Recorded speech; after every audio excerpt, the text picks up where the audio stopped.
जलंधर के गले में माला सूख गई ही और देवताओं ने प्रहार किया।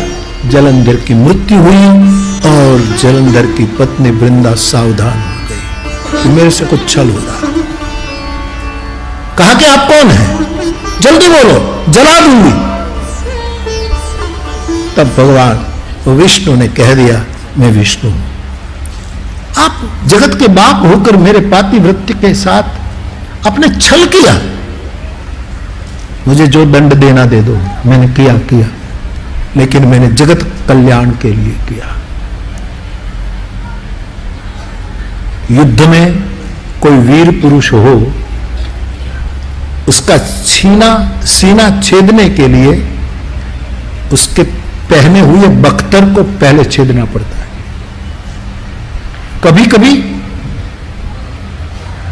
अधर्म धर्म का बख्तर पहन लेता है, तब हरि को भी धर्म को छेदना पड़ता है, अधर्म का नाश करना। ये जलंधर अधर्म है, लेकिन पत्नी के पातिव्रत्य का बख्तर पहना था, तो इस पातिव्रत्य बख्तर को तोड़ना जगमंगल के लिए नितांत जरूरी था। तुलसी साफ लिख देते हैं, छल करी टारे उतास व्रत। विष्णु ने छल करके सती का व्रत तोड़ा। छल करी टारे उतास व्रत, प्रभु सुर कारज किन, जब ते ही जाना मर्म सोई। वृंदा ने मर्म जाना तो क्रोध में श्राप दे दिया कि मेरे पति की गैर मौजूदगी में वेश पलटकर आपने मेरे साथ छल किया। आप रामावतार लोगे, सीता आपके पास होगी और आप हाजिर नहीं होंगे कुटिया में, तब मेरा पति जालंधर रावण वेश पलटकर सन्यासी बनकर आपकी जानकी को अपहरण कर ले जाएगा। तब ये हिसाब पूरा होगा। पार्वती, राम जन्म का ये दूसरा कारण। तीसरा कारण, एक बार देवर्षि नारद ने श्राप दिया विष्णु भगवान। भगवान कथा कह रहे हैं तो पार्वती चौंक गई, महाराज माफ करिएगा। नारद श्राप दे परमात्मा को, क्योंकि नारद भवानी के गुरु है और आश्रित गुरु का पक्ष लिए बिना नहीं रह सकता। महाराज मेरा गुरु और भूल करे, भूल की होगी तो नारायण ने ही की होगी, नारद कभी भूल नहीं कर सकता। व्याख्यान पूरा सुनाओ। फिर नारद व्याख्यान सुनाया। आप जानते हैं नारद के श्राप के कारण प्रभु को मनुष्य होना पड़ा। चौथा कारण मनु और शत्रुपा, जिसने नैमिषारण्य में कठिन तप किया। प्रभु प्रकट हुए, मांग की अगले जन्म में हम फिर पति पत्नी बने और हमारे घर आपके समान पुत्र की प्राप्ति हो। भगवान भाव में तुरंत तथास्तु बोल गए। फिर सोचा कि मेरे समान तो विश्व में कोई नहीं है। अब मैंने बोल ही दिया राजन, तो अगले जन्म में मैं आपके घर स्वयं पुत्र बनकर आऊंगा। ये चौथा कारण। पांचवा और अंतिम कारण, राजा प्रताप भानु बेचारा कुसुंग में फंस गया, एक कपट मुनि की जाल में आ गया और उसने जो षड्यंत्र किया इस राक्षस ने, उसके कारण ब्राह्मणों ने प्रताप भानु को श्राप दिया कि तेरा पूरा कुल सहित तू राक्षस हो जाएगा। ये पांचवा कारण। और तुलसी तुरंत कहते हैं कि प्रताप भानु दूसरे जन्म में रावण हुआ, अरिमर्दन कुंभकर्ण बना। धर्मरुचि नाम का प्रताप भानु का एक मंत्री था, वो दूसरे जन्म में विमात्र दूसरी माता के उदर से विभीषण हुआ। मैं हर वक्त कहता हूं कि राम कथा में राम जन्म की कथा से पहले रावण के जन्म की कथा है। कारण इतना ही कि पहले रात्रि होती है, उसके बाद सूरज निकलता है। इसलिए पहले निशिचर वंश की कथा कही, उसके बाद सूर्य वंश की कथा कहेंगे। तो रावण आदि राक्षसों से धरती भर गई। कठिन तपस्या की, दुर्लभ और दुर्गम वरदान प्राप्त किए ब्रह्मा और शंकर से, और वरदानों का दुरुपयोग करके समाज पर अत्याचार करने लगा रावण। उसमें लिखा है, जीती बरी निज बाहुबल बहु सुंदर बर नारी। किन्नर की कन्याएं गंधर्व कन्याएं, देव कन्याएं, सुर कन्याएं, नाग कन्याएं, इसमें किन्नर का भी उल्लेख किया। इस सबकी कन्याओं ने जीती बरी अपने बाहुबल से जीता, सब कन्याओं को जीतकर उनके साथ वो ब्याह करके सभी सुंदर स्त्रियों को उठा गया। रावण के पापाचार से धरती बोझिल बन गई। गाय का रूप लेकर धरती ऋषि मुनियों के पास जाकर रोने लगी कि 18 भार वनस्पति, इतने कुल पर्वत, इतना बड़ा समंदर, इसका बोझ मुझे नहीं लगता ऋषि मुनि, जितना इन पर द्रोहियों का बोझ मुझे असह्य लग रहा, मुझे बचाओ। ऋषि मुनियों ने कहा रावण के जुल्म के कारण हमारा चिंतन मनन तक रुक गया है, अब क्या करें? देवताओं के पास जाए। देवताओं के पास गए। देवताओं ने कहा हमको लगता है पुण्य खत्म हो गए, हम भी कुछ नहीं कर सकते। रावण आता है तो मेरे कंदरा में हम छिप जाते, हमारा बस नहीं। अब क्या किया जाए? अब निर्णय किया हम पितामह ब्रह्मा के पास जाए कि ये तेरी रचना में इतना बड़ा विक्षेप हो रहा है, आप कुछ करो। संग गो भूमि विचारी परम विकल भय ब्रह्मा सब जाना मन अनुमान मोरे कछु न बसा जाते दासी सो अविनाशी हमरे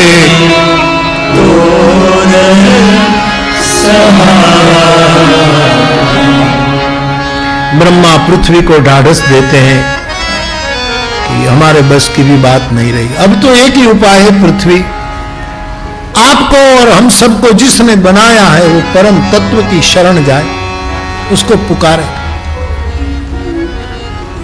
शिव कथा में कहते हैं पार्वती उस समय मैं भी वहां मौजूद था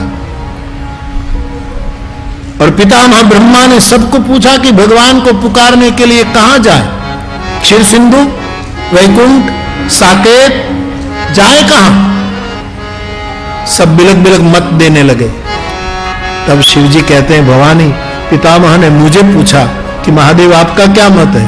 तब मैंने कहा हरि व्यापक सर्वत्र समान प्रेम ते प्रगट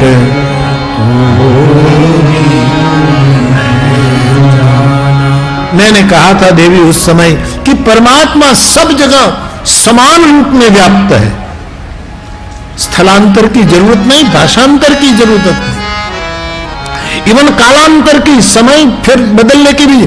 जहां हम हैं वहीं हम पुकारे। यदि हम में प्रेम है तो प्रभु प्रकट होंगे। मेरी बात सुनकर पितामह ब्रह्मा को बहुत अच्छा लगा और हे देवी पितामह ब्रह्मा मुझे साधु साधु कहने लगे। ब्रह्मा की अगवानी समस्त देवकुल, समस्त ऋषि मुनि कुल, पूरी पृथ्वी गाय के रूप में और इस परम तत्व की स्तुति करते हैं कि हे प्रभु प्रकट होइए और हमारी समस्या का समाधान दीजिए। और रामचरितमानस में ये स्तुति लिखी गई है, उसके कुछ बंध हम गालें ताकि हमारी दिल की अयोध्या में भी विश्राम रूपी राम प्रकट हो जाए। आइए। जय जय शिवनायक जन सुखदायक प्रणत पाल जय जय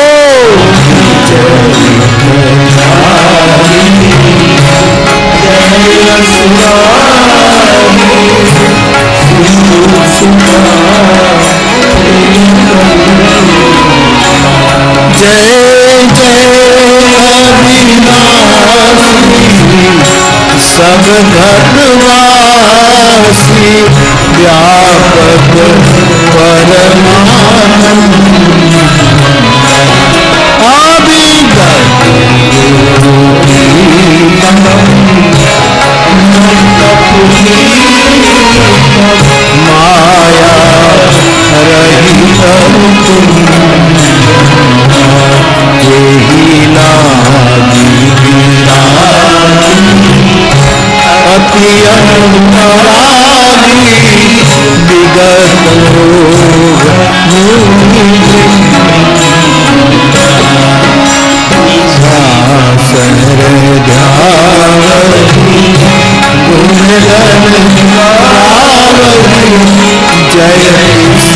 सीता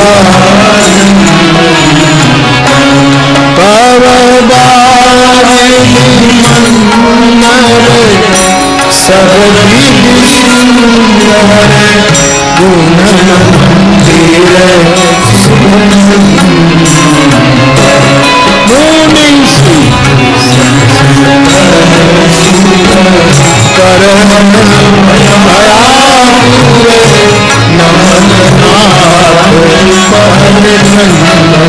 एक मिनट के लिए देव स्तुति में जुड़ जाए हम सब।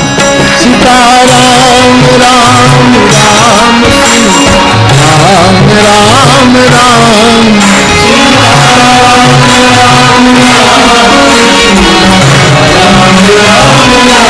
सीता राम राम राम सीता राम राम राम सीता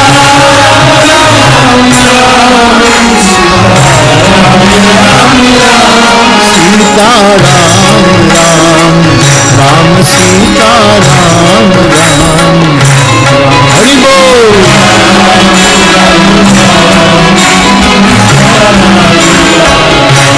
सीता राम राम राम सीता राम राम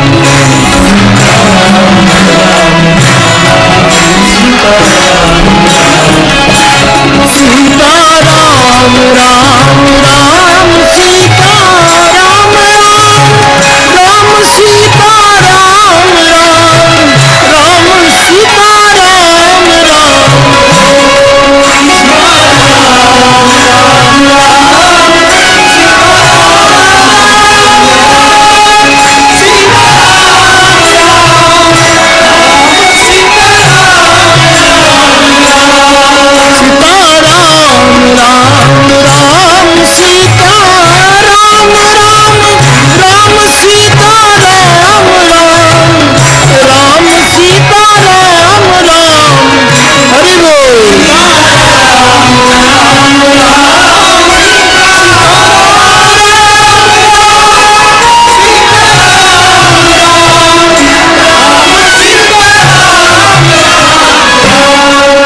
पूरे अस्तित्व ने पुकार किया और आकाशवाणी हुई, डरो मत, धैर्य धारण करो। यद्यपि मेरे अवतार के लिए कोई कारण कार्य सिद्धांत नहीं है, फिर भी कई कारणों के कारण मैं अयोध्या में प्रकट होऊंगा और सभी समस्याओं का अंत होगा। आकाशवाणी ने ढाढ़स दी, देवगण प्रसन्न हो गए। भगवान प्रकट होंगे, रावण आदि को मार देंगे और हमारे भोग सलामत रह जाएंगे।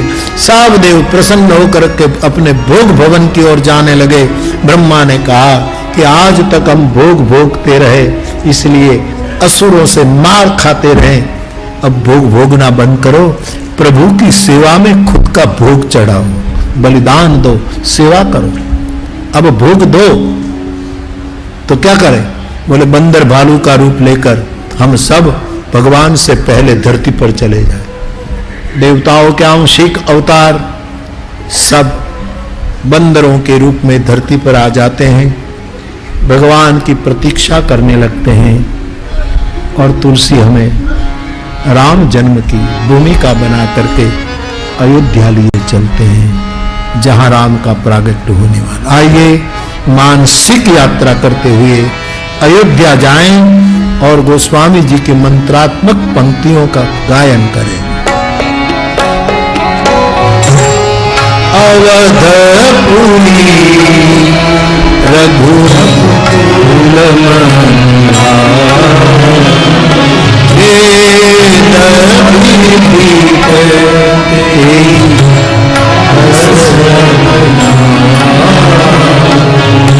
धर्म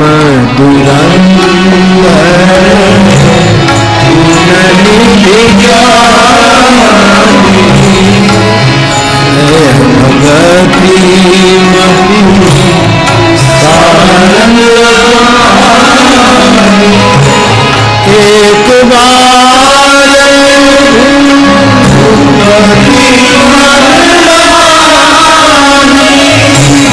भई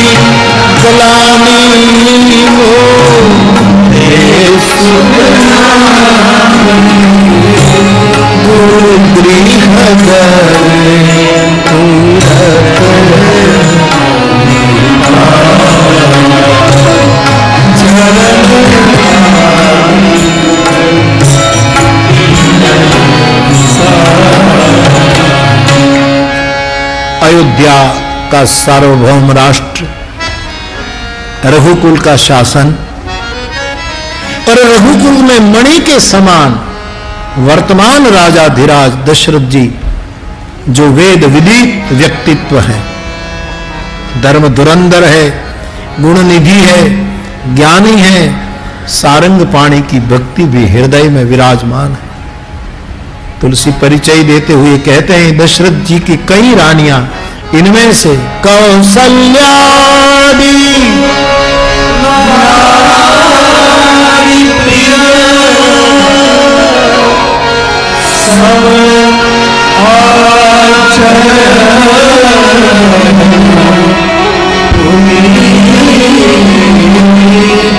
पति अनुकूल प्रेम दृढ़ हरि पद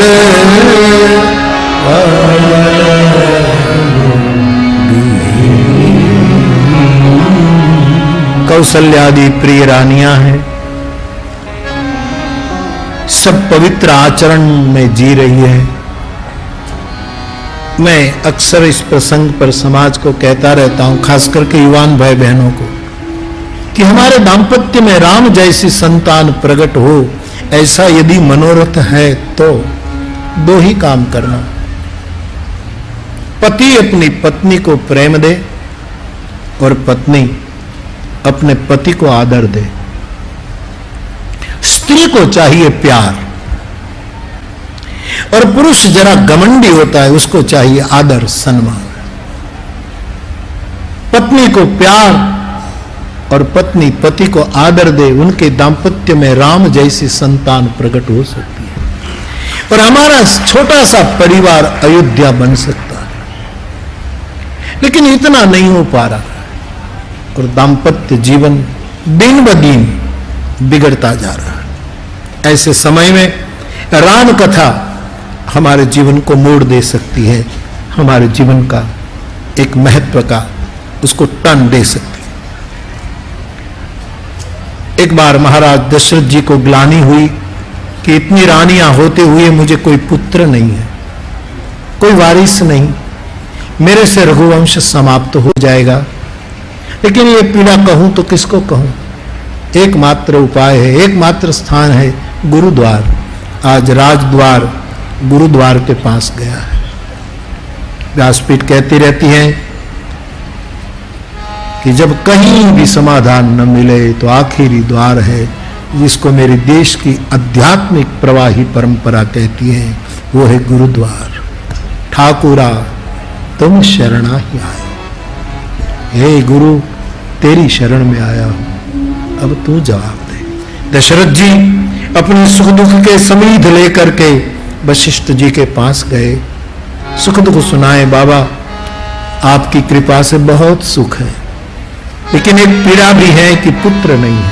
क्या मेरे नसीब में पुत्र नहीं है? क्या मेरी रानियां उदास है?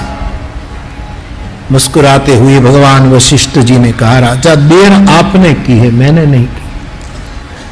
मैं तो कब से लालायित हूं कि राजा मेरे पास आकर कभी तो कहे कि अथा तो ब्रह्म जिज्ञासा। आप इतनी जिज्ञासा करें, इसी की ही प्रतीक्षा थी। आज आपने जिज्ञासा की है तो ब्रह्म को आपके आंगन में बेटे के रूप में खेलता कर दूंगा। देर आपने की है,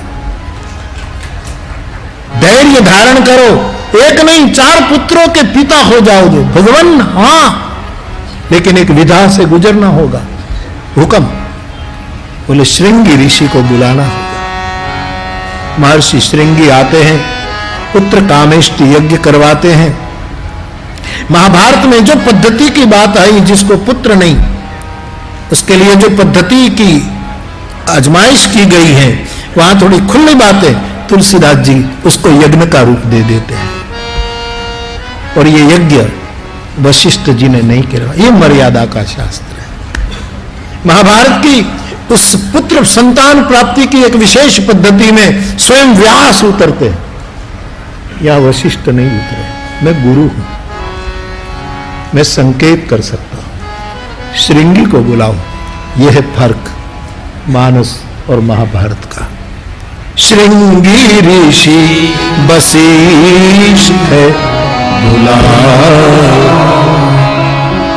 संतान प्राप्ति की प्रक्रिया को मेरे देश ने यज्ञ का सुंदर रूप दिया है। भक्ति सहित आहुतियां दी गई। यज्ञदेव अग्नि स्वयं यज्ञ के रूप में हाथ में प्रसाद का चरु लिए बाहर आए। प्रसाद का चरु वशिष्ठ जी को दिया। महाराज ये यज्ञ प्रसाद है, खीर है, राजा को दीजिए, अपनी रानियों को जथाजोग बांट दे, 4 पुत्रों की प्राप्ति होगी। यज्ञ पुरुष अदृश्य हो गए। वशिष्ठ के हाथ में जो प्रसाद आया वो राजा को हस्तांतरित किया। राजन अपनी रानियों को बांट दो।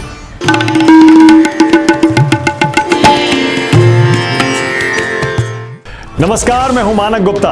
अगर आपको हमारा ये वीडियो पसंद आया हो तो इसे लाइक और शेयर जरूर करें और हां, हमें सब्सक्राइब और फॉलो करना ना भूलें ताकि आप देश और दुनिया की कोई खबर मिस ना करें।